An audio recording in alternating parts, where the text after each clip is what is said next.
Menstruation, moon time, ant flow, the curse. It happens for women every month for 30 to 35 years. This lesson is on the uterine and ovarian cycles, which make up the menstrual cycle. So looking at this diagram, we can see the different changes between hormone levels, the development of an ovum, as well as the changes in the uterus during the different phases of the menstrual cycle. And we'll look at this throughout the lesson today. So day 1 of the menstrual cycle starts with the first day of full flow menstrual bleeding. It's also known as the flow phase.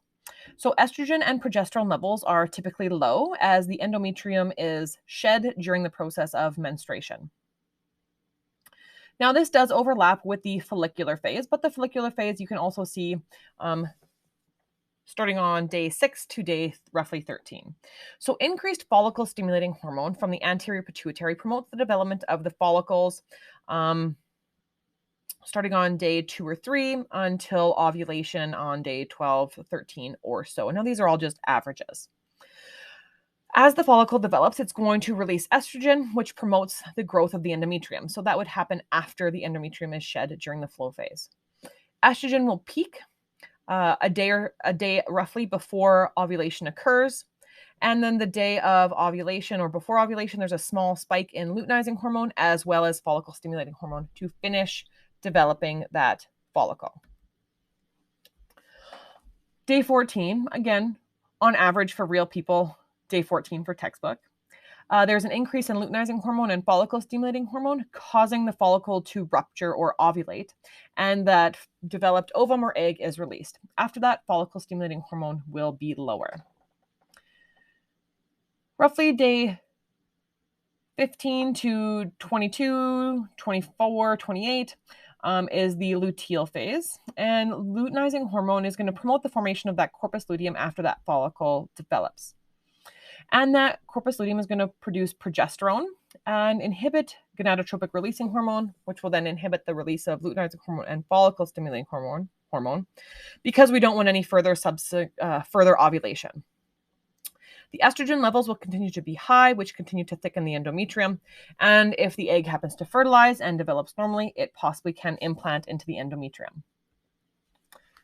If fertilization and implantation don't occur by day 24, 26, 28, again, all averages, the corpus luteum begins to degenerate, progesterone levels will drop, estrogen levels will drop, and the endometrium begins to break down. Birth control pills help to regulate the cycle because they're high in progesterone. Some are also high in estrogen, which will maintain a uterine lining until a female takes placebos or sugar pills, which then will cause her progesterone level to fall. Once the female begins to take the birth control pills again, because she is artificially taking estrogen and or progesterone, this is going to inhibit the release of follicle stimulating hormone, which is going to prevent follicle development in her ovaries. Now, women are susceptible to both cancer of the endometrium lining, uterus, and ovaries. Unfortunately, for lots of women, the symptoms are very vague, such as sporadic bleeding, gas, bloating, and pain. So it's important to get checked by your family doctor if you think anything is out of the ordinary. So again, here we see that diagram.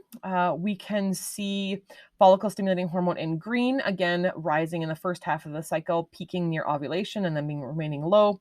Luteinizing hormone remaining low, peaking right at ovulation, that blue line. Estradiol or estrogen in the second from the bottom row, we see rising during the follicular phase and then dropping and rising somewhat during the luteal phase. Progesterone, however, remains low throughout the follicular phase and then will be high throughout the luteal phase, dropping just before menstruation. And then we have our flow at the bottom where the uterine lining is shed during the follicular phase and starts to build up while continuing to build during the luteal phase, allowing for the implantation of a fertilized ovum.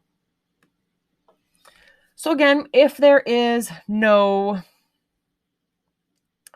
fertilization of that ovum, the corpus luteum will begin to degenerate, estrogen and progesterone levels drop, and then menstruation will occur.